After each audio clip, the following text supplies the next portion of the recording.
Hi everybody, it's Sebastian Boyer, the approved guy, coming to you tonight with some hot tips for establishing and building your business credit and getting funding and accessing the financing you need. So a lot of business owners tell me that they are unable to get approved for financing because they're a startup. There's just no options available for startups. And the truth is, that is not the truth. The truth is there are options available. Startups can access financing, whether you're looking to start your own mom and pop operation, or if you're looking to purchase a franchise, an existing location. If you're going to acquire an existing business, you are still a startup, and as a result, you can get access to financing. So don't listen to the lies. It's not true. There are loans available. There's financing solutions available. Starting at the top, the first option is always going to be looking at an SBA loan. Now, it is going to be tougher to get approved for SBA because SBA is looking at all criteria.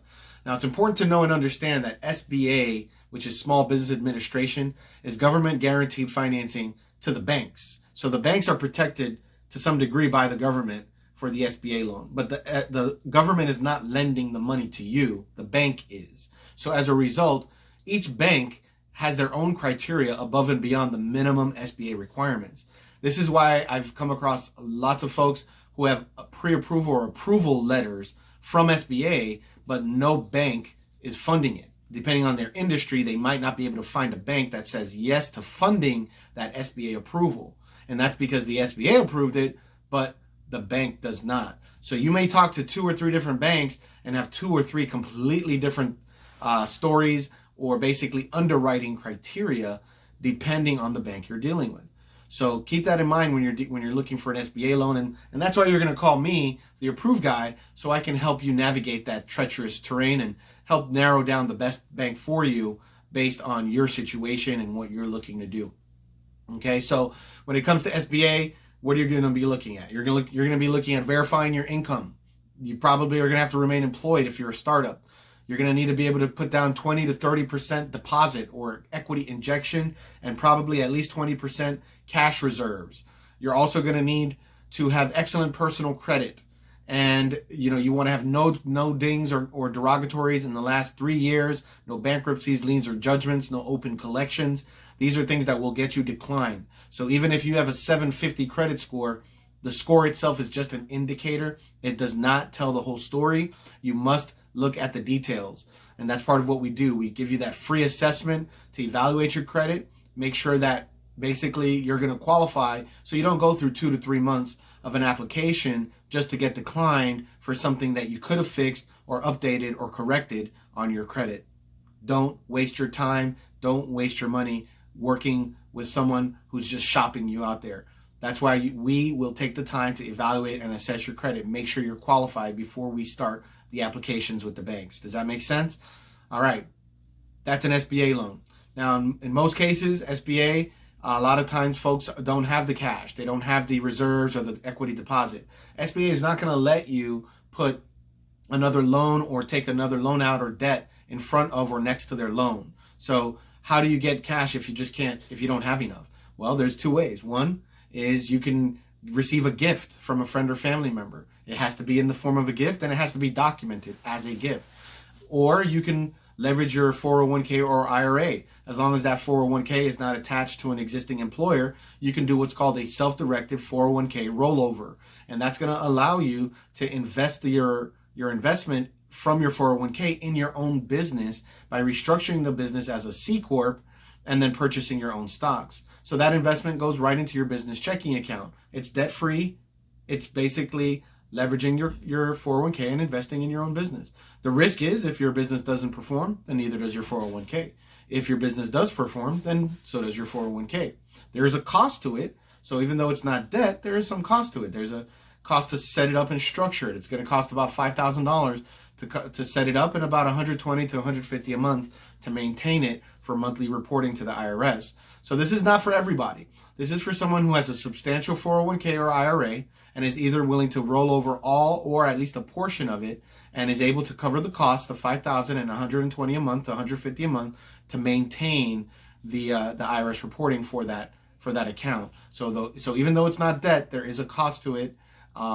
but it's an option that you can leverage to come up with the cash reserves or security deposit. Now, there are some new rules recently that SBA has put out regarding using the self-directed 401k option. So make sure if you are going to consider this option, you discuss that with your SBA bank and make sure that you're setting it up properly so there is no conflict. Again, if you're going to be working with me or my team, we're going to figure all that out for you so there is no guessing and you don't have to worry about wasting time.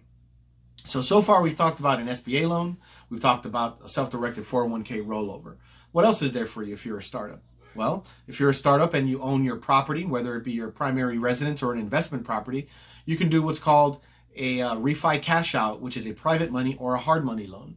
Now, if you own your primary residence and you qualify for a traditional mortgage, then you should probably consider a home equity line of credit before you try to do a Refi Cashout. A Refi Cashout is not going to have mortgage rates and it's not going to give you a long term. But a home equity line of credit is going to put you in the lowest rates possible, and you can get the cash out from that home equity line of credit to invest in your business. And it's revolving credit, so there's nothing better than revolving credit, guys. A Refi Cashout, on the other hand, is going to possibly be in the range of 10 to 12% with 1 to 4 year terms. It's not meant for a long term. This is what real estate investors who are flipping real estate properties use to flip real estate. They use hard money loans. So if you own an existing investment property with equity, you can refinance it and cash out on that refi to invest in your business. So that's another way to get access to funding. Besides that, if you own any assets that's not real estate that have substantial value, $50,000 or more, you can secure an asset-based loan with that asset. So that's another way to do it. If you're looking to purchase equipment, you as a startup can purchase equipment for your business even though you're a startup. You just have to have excellent credit and you have to have strong financials, personal income. Besides that, you can also do an invoice factoring. So if your business is B2B, where your clients are other businesses and you're providing a service or product where there's a net 30, 60, or 90-day payback on those invoices, so you're not getting paid immediately, a factoring company or bank or lender can fund you on the invoice so that you remain liquid until your client pays the bill. At the end of a factoring contract, the client actually pays the lender back directly, so you get the money up front and your client pays the bank back. Amazing. So that is another option. So these are just a few options we talked about.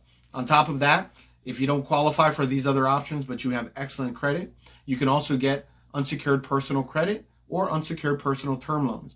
So these are other ways that you can leverage your personal credit to invest in your business. Now, no matter what you're going to do, whether it's your unsecured personal credit or an SBA loan, every business owner getting started should consider implementing a strategy to establish and build their business credit. Otherwise, 10 or 15 years from now, a year to 2 years from now, whenever you're ready to go for another round of funding and you go to apply for the loan, if you don't build your business credit, it's going to be personally guaranteed and it's going to show up on your personal, period. Because why? You didn't build business credit. Business credit is not automatic. You have to establish it and build it. We're going to talk more about that on another video, but I just wanted to plant the seed for the next conversation. Thank you for listening to my video. If you like what you saw and hear, please like, please share, please subscribe to my channel.